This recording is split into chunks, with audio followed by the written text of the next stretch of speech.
I have got Simba with me in studio. Simba, hi and welcome. Hi, how are you? I'm very well, thank you. Simba, has anyone told you? You're going to hear him speak a little bit more, but I've had the pleasure of already hearing his voice. And he sounds a little bit like Barry White. Like, have you ever been told that you sound like Barry White? This is easy. This is the first time. No one's ever said that. But do people kind of tell you that you've got like this kind of like voice with, that's very interesting, it's got character? No. Really, I'm the only one. The first one. Oh my God. Well, there's a start to everything. Simba was sharing with me before we went live that he's a student. How old are you? 28. He's 28 years old and he's a student at the local university in Zimbabwe, the University of Zimbabwe, the main and oldest university that we've got in Zimbabwe. And he changed his program from Veterinary science to economics. So Simba, you've gone from health Yeah. to money. Yeah, you Yeah. got to tell us why.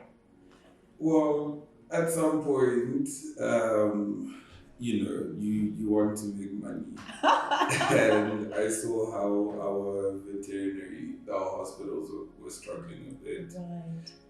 They were letting go of doctors and they don't perform half the procedures they teach you in school. Is this for all health sciences? Because when I think like animals and people, Yeah. the same, like in terms of doctors being let go, you're speaking specifically to the vet I'm space. speaking specifically to the vet space. Okay. Yeah, so I'll give you an example. Yeah. Your dog gets hip dysplasia. The surgery to fix that would cost $400. Right. And people would opt to put the dog down for $50 Oh wow. and buy a new puppy for $200. So it's $250 as compared to $400. to $400. Oh wow. And yeah, the industry suffers. Okay. So you end up just doing routine vaccinations, and anything more than that is a bit of a stretch. Oh, okay. So you were worried that you didn't see a future. No, I didn't. And you didn't plan on leaving Zimbabwe? Because most people your age planned. Yeah. No, I Let's be wasn't honest. planning on leaving. Wow, that is so cool. So tell me why. Like, you see a future for yourself here in Zimbabwe, yeah. That's awesome. Tell me about that. I want to hear this. Well, I feel like there's more money to be made in Zimbabwe. If you leave for the same job, you probably make more money on paper. Your account number will have more zeros. But there's the cost of living elsewhere increases when you're not at home.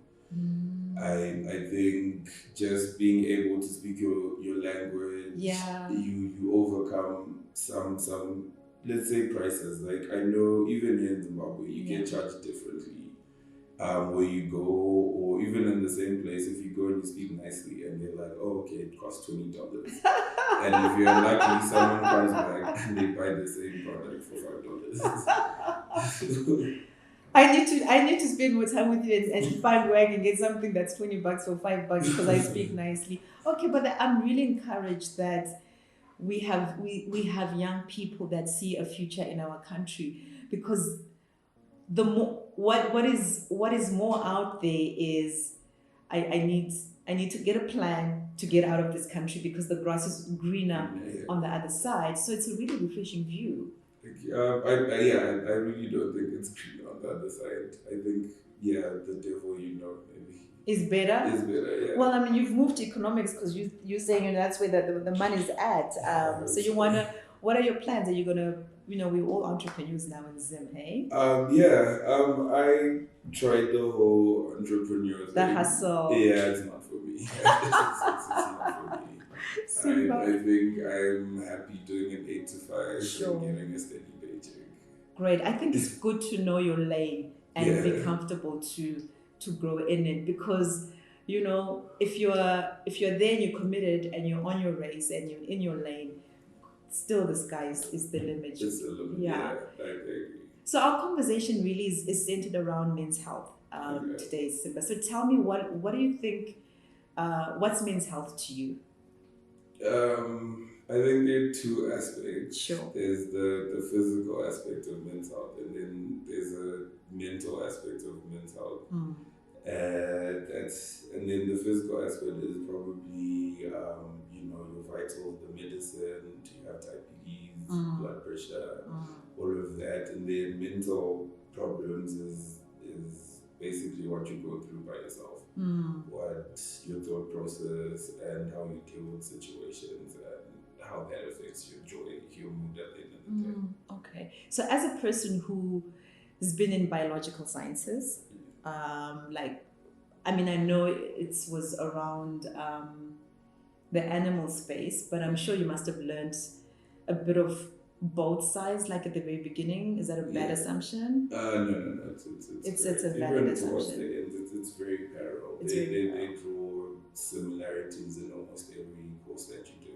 That in the human, this would be malaria, and a dog instead of mosquitoes, they're getting bitten by ticks. Right.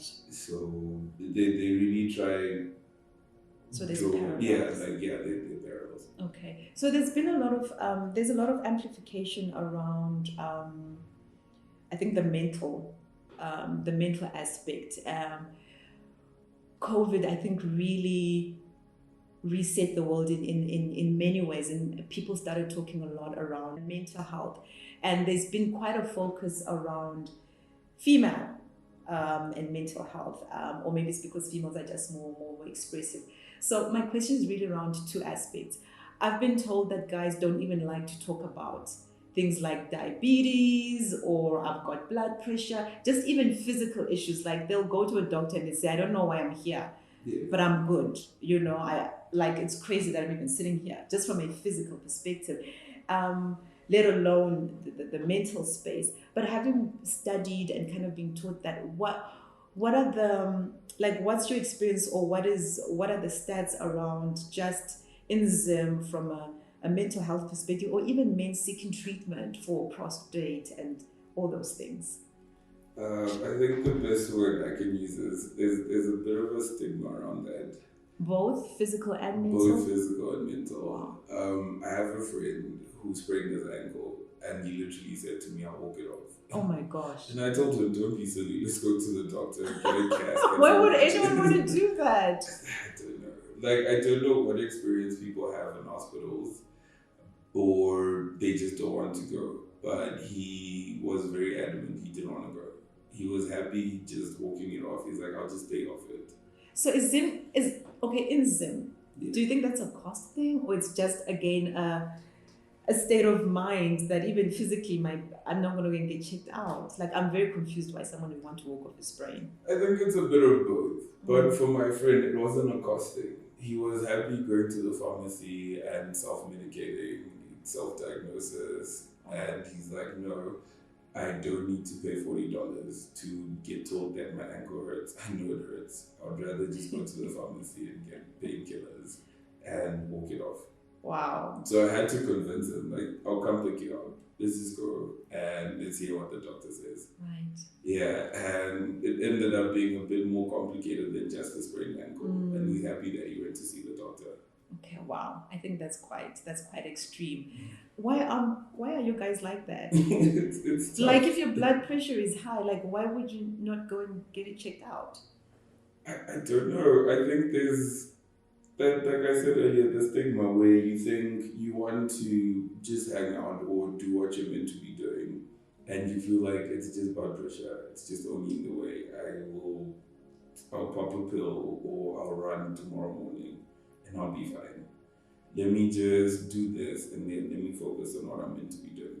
Oh, okay, so that's on the physical side. So there's still a bit of discomfort still in men seeking treatment for physical ailments, let alone mental. So stats show in the continent that while men's suicide rates are higher, women's mental health issues are talked about more. Why is that? And can you draw a parallel, because that's continental, to Zim? And I'm putting you on the spot, but it's really because you did health sciences and you're involved in sort of that space. What I think it is, if you ask a lady what's wrong, she can tell you, I'm not okay. I'm having trouble with my husband, or my son is sick, or we can't make school fees this month. If you ask the husband of said lady, he'll tell you I'm fine. He will neglect to say that, oh, my son is sick and I have $5 in my pocket. I need $200 to make things move. He won't say that. He'll give you a thumbs up. I'm fine. I'll be okay. And at some point, I'm sure it eats at people who go through this. And at some point, that's when we end up having the suicides. So I think with women, it's easier for them to talk about it. I don't want to blame society, but usually people blame society. It's easier to blame society. Okay, it's interesting you say you don't want to blame society. So what has led to that space where men give you a thumbs up when it really should be a thumbs down or a red flag? So back to society, right? So the reason why I don't want to blame society is like you can't really touch society. You can't be like a random person walking down the road is like, you're the reason why I'm going through this. But it takes one person who comes to you one day and is like, hey Simba, how come you're in a Zuko? Where's your car? Shouldn't you have a car by now? You're 28, you should have a degree by now. Right. And then at some point, it's a thought that someone leaves in your head. And the mental aspect is you're thinking about this by yourself. You never say it out loud. You don't tell anyone that, oh no, I'm probably going through this. And eventually this eats up at you. And it's not the one person who's asking you. It's an uncle, an aunt, maybe your mom. She says, yo, what's your plan? What are you planning to do with this? And because you're a man, you can't say, oh no, can I have a hug? Can you please talk to me? I need this. You just like, no, I have a plan. I know what I'm doing. I know what I'm working on. Okay. That's what you say out loud. Right. But deep down, you know what you're going through. So deep down, what are you going through and what are your thoughts? Your thoughts are, they're all over the place. They're like, I got this. I can handle this. And then on the other end, they're like, dude, what's going on? I don't have this. Can I just sleep? Can I sleep and not wake up? Right. And I'm sure that's what's going on with most guys. Okay. And so do you think that there's more pressure in our culture? And I'm going to say our culture, Zimbabwean. Yeah. I'm not allowed for you to speak for the rest of Africa, but let's bring it down closer to home. In terms of Zim, is there more pressure, do you think, on our Black Zimbabwean men than other cultures that live within our borders? I think so, but also for most cultures, the men are the guys who are supposed to hold it down for the family. They're supposed to go work, bring money. They're supposed to be, even when the wife is going through something, she goes to her husband and he's like, okay, let's talk about this, or let me solve your problem. Men usually are meant to have solutions, really problems. You can't go to your wife with a problem in our culture. Sure. You can't go and be like, wife, I'm going through this. She'll be like, am I married? Mind if you don't know, Saga. How are we going to fix this? Right. You're the father of the house. And from that, you're just by yourself. You don't have anyone you can go to. Some people are fortunate enough to be able to open up to their parents. They can go to their dad, the brothers, and they can talk and be like, oh, I have this problem. But also in that context, you're looking for a male figure to like patronage, right? That's you go to the baba of the house, you go to the father, the sekuru. That's who you go see. No one encourages you to go see the mom of the house or your sister. It's just you, and you're like, this is my problem. And half the time, whoever you talk to is like, come on, you're a man. Man up. Man up. Yes. Yo. How are you going through this? Like, can you be serious? Wow. Yeah. So I feel like also there's a handful of problems that you can present. Usually financial. Can I have $200? Yeah, there you go. What's going on? Don't worry about it. I'll hold it down. You can't go and say, I had a bad day. My boss yelled at me. You can't even go to your dad and like, oh, I just want to cry. Wow. My boss yelled at me. Why is that so crazy to be able to do. Like, why is that word can't there? Why can't you go? Why can't you go to your mate?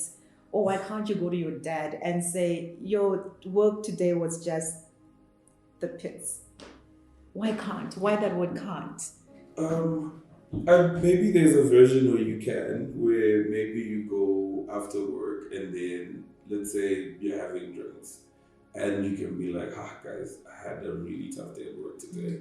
And they're like, yeah, all of us. And then that's pretty much the whole conversation you're having That's about it. that matter. Yeah, that's the whole chat. And you're done. And are you good? And you're good, maybe you smile, but then it's still there, it lingers in your head. So what happens with the lingering thoughts?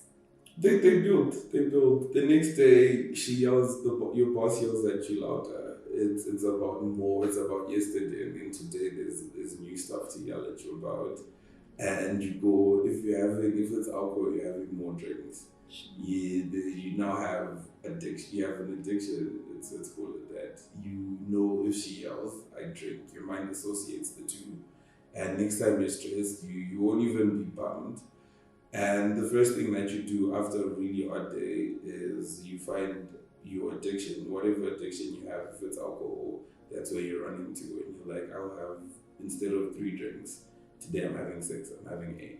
Gosh. And that's what happens. And then these problems, when things manifest, it's going to be, oh no, Simba had a drinking problem. Right. No one will actually trace it back to, no, Simba had a really terrible boss and he felt emasculated every day at work. Sure. It comes out with the drinking and whatever follows up after the drinking. If it's the money that goes away, that's usually the case.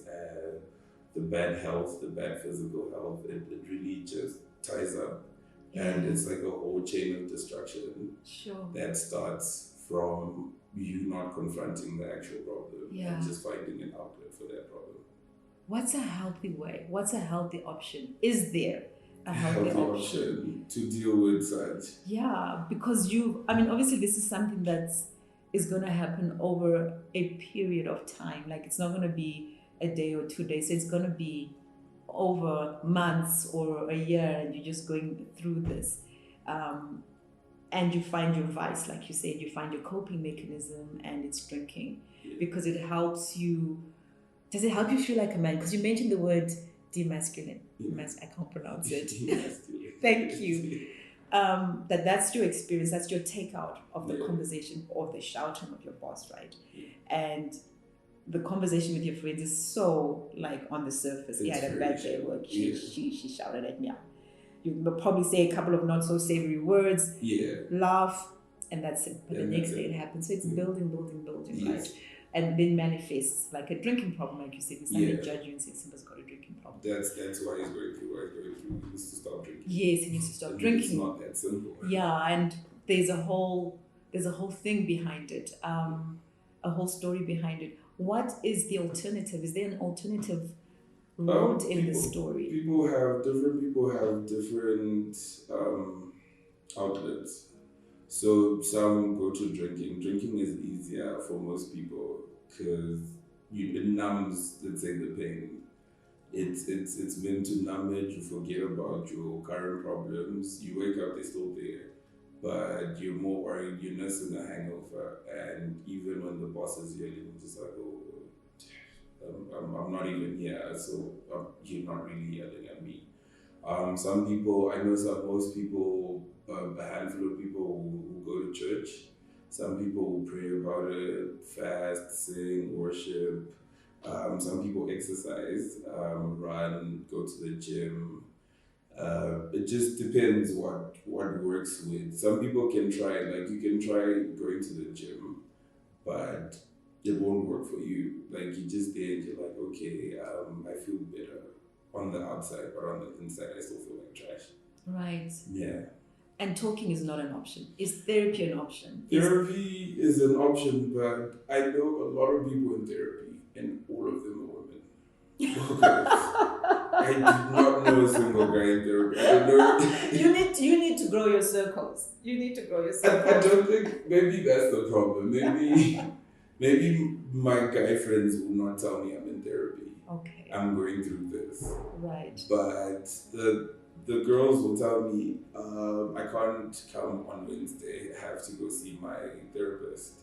Another one will tell you, oh yeah, my therapist said the exact same thing you're telling me right now. And you're like, oh, okay, and you can pick, but you never, I don't know a single guy in therapy. Oh my gosh. What's wrong with therapy? What is taboo? I don't know. I don't think there's a problem. It's obviously one of the best solutions. And yet, you guys are not taking that one of the best options route. So, what is the challenge? There's a gap between what's going on in your head and what you actually say out, what you use your words to say. And for guys, that gap is it's larger. I think it's larger than for the ladies. That is so interesting. So I want to pause there. And I want you to repeat that because that's quite interesting. Like it's the first time I'm hearing that. Okay. So say it again and slowly and just really need to unpack it now. All right. There's a gap between what's going on in your mind, in your head, and what you actually say out. So my thoughts and my words, different. Very different. Wow. You have 10, let's say 10 gigabytes of thought. Your thought process, all of that, and you're only saying 200 megabytes. Like, sure. That's what's coming out. The rest is just there. It's just in your head. It's stored in your head. And is it stored in a place where it's on pause, or it's stored in a place where it is continuously playing? It keeps playing. It's a shelf that you can close at some point. You can open it, retrieve some data out of it, put it back. But at some point, the shelf is full. You can't find what you're looking for, and you can't close it anymore. It's just there. It's just full, and it's got all this randomness from 10 years ago, from 20 years ago, from 5 minutes ago. It's just there. And the randomness, is it the randomness of you have to have the solution, you're the man? Yes. Is it the randomness of you? Why can't you do anything properly? Like, what is so difficult about putting this file there or whatever, like that? It's just so it's a collection of negative things. Yeah, it's a negative stuff. Something that upsets you, something that triggers you, and you're just there and you're like, I'm not gonna handle this, and you just put it in the shelf. Wow. So I've done a bit of counseling. In fact, I do counseling, and there's a very definite connection between our thoughts, our words, and our actions. You're telling me that guys have a hot wire around that, where what they're thinking or what their thoughts are, that conversation, that mental conversation, is disconnected to what they're saying, and therefore they're acting like there's a hot wire, which is blowing my mind right now because it's just skipping here, and you act one way, you say one thing, but you feel differently about that. Sure. And like I'm stumped. I'm genuinely stumped. What, from your perspective and your viewpoint, do we close that gap? I think we just need to. How do you handle it? I try to speak more. I try to reduce the gap. There are times where I think it's okay to say I do not have the solution. So what are we going to do collectively, rather than how am I supposed to fix this problem? It's more of a team. I try to make it a team effort. It's the problem affects everyone, all of us. So instead of me addressing the problem alone, how can we all address this problem? Can we pool resources? As much as I'm the man, can you, my sister, or my mom, can you do this? And we work with that, and someone else does something, and it adds up, and hopefully it's enough to get a solution. Right. Yeah. Do you do the same with your family? Sorry, that was your family. Do you do the same with your friends? With my friends? Yeah. With my friends, yes. So it's also like one of those things. So you could be out or you could be on a drive, and if it's one guy and 3 girls, and there's a flat tire, everyone is happy to let the guy change the tire. Yes. Everyone's happy. Like even the guy half the time doesn't mind, right? Of course. This is like on a physical level, Yes. but so this is part of the problem solving. Tollgate even. The guy who I'm assuming is the driver, he's gonna pay for the tollgate. It's where people just naturally delegate responsibilities But to yes. the guy. Oh my God. Is that wrong? It's not wrong. We're used to it, but then this is where most of the stuff comes up. I see where you're coming. So when I'm like, I can't afford to pay the toll gate, can someone else give me $2 for the toll? I am judging you. Exactly. Even I'm judging myself. So now later on, someone comes through like 10 weeks later and they're like, but Simba, what's wrong with you? I thought you were a man. You can't even pay for toll gates. Wow. It could have been 10 toll gates and you missed one. But the narrative, that one toll gate that you missed is the one that's, oh, you're not a man. And then statements like this, I don't know if it's our ego, if it's that macho masculinity stuff that you're there and you're like, but I'm a man. It was just one toll. And you can't even help them. Like, guys, it was just one toll gate. Yeah. Please, I paid the rest. I paid for 9. No, it's that one toll gate you failed. I'm feeling so bad right now because I have that thing that if there's the two of us and there's my partner there that I'm just like, dude, you're going to pay the toll gate. I'm feeling so bad right now because why can't I, like, what's wrong with me doing it? It's a toll gate, the same dollar that I'm being judged for not making, that someone else ended up paying for, could have just paid for it and be like, guys, let's go, let's keep moving. Wow. But there's this whole thing where people expect you, no one says it in words, that you as the guy, the bill is here, please pay. Ish. And if you can't pay the bill, we'll like use a scrub and exactly, done. Thank you. And it's done. You're getting half as many dates as you did. Oh my God. If not 0. People are like, don't play with him. He's got no money. He's not going to pay the bill. He's not a man, yeah. Oh my God. Okay, so how can, what do we need to do as the women in society? In your life, your sister, your girlfriend, your mom, your aunt, what do we need to do to help, to facilitate making that bridge a little bit, close that gap a little bit so that it enables you to say, I need help? Because right now, you're saying, I can't say that. Like society doesn't allow me to say, I need help, guys. It doesn't. I don't know, for ladies, it's easier to not say that I'm the one who pays his bills. Because I've noticed with ladies, if they can and if they're in a position to take care of a man, they do not do it in the most graceful way. They want everyone to know that, oh, you see that car is driving? I bought it. Oh my God. Wow, ladies, this is deep. So when we are in a position to help out, we're not graceful about it. Some people may be graceful, but the situations I've seen. Sure. After a breakup, oh yeah, can I have my shoes back? Those Jordans that you love, yeah, I bought you. No, it's stop exaggerating. I've seen. And it's so bad. We're okay. So like guys will never, like maybe there are guys who are petty like that, but if they're doing something for their partner, they won't make the same noise that I've heard, that I've seen, where they're like, if it wasn't for me, Daddy would be catching combis, who'd be on public transport right now. But I got him a car, and and also like, because people cheat, right? If someone cheats, it's like, how dare he cheat on me with the car that I bought, on the cell phone that I bought for him? All that nonsense. And it can never be just, oh no, you're a terrible husband, you cheated on me. It's files after files.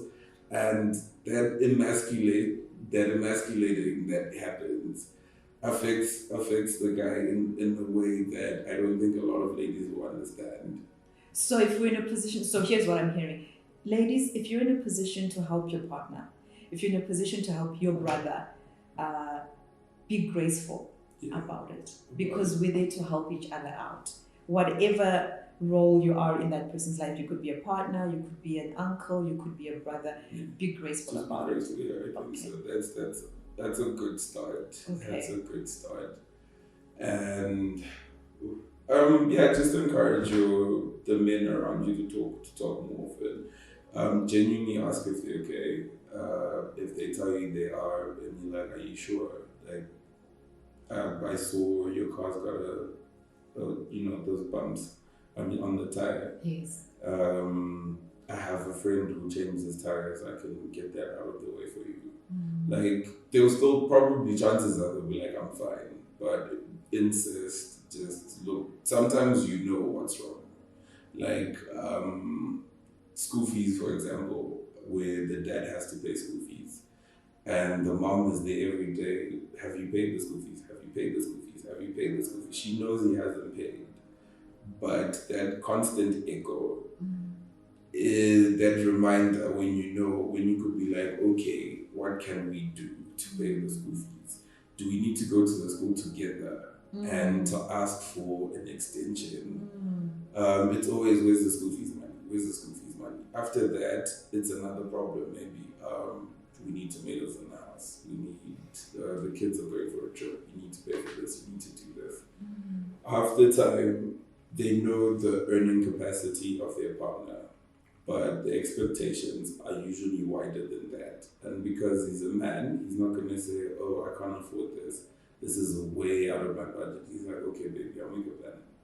Let's do this. I need a couple of days. He goes, he works, he does some things, probably gets his hands dirty. And all of this is eating at him. You go, you lie, you cheat, you steal, and you come home and everything's correct. And then, like years, months later, some comes out, oh no, your husband did this, he stole money, or it's a whole problem, a whole situation that develops. And you probably be the same person, like, what did you need the money for? Sure. Why would you go and steal or fraudulently acquire money? This much money? What do you need it for? And like deep down you're thinking, but you said all of it came to you. Like, I did not spend a dime of that money, unfortunately. Sure, Simba, that's some really deep stuff that you said. And I want to be able to continue this conversation, but we need to like wind down. And I just want to ask you like some parting shots. Like, what do you want to say to your fellow dudes out there, men, and maybe even the women? Open up. It's okay to share. It's okay to be vulnerable.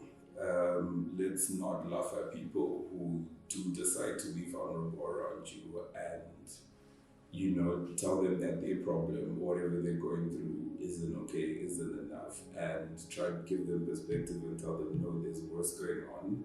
Maybe just accept that even if someone comes to you and says, I have too much money, I don't know where to put it. As silly as it sounds, you don't know how much that affects someone.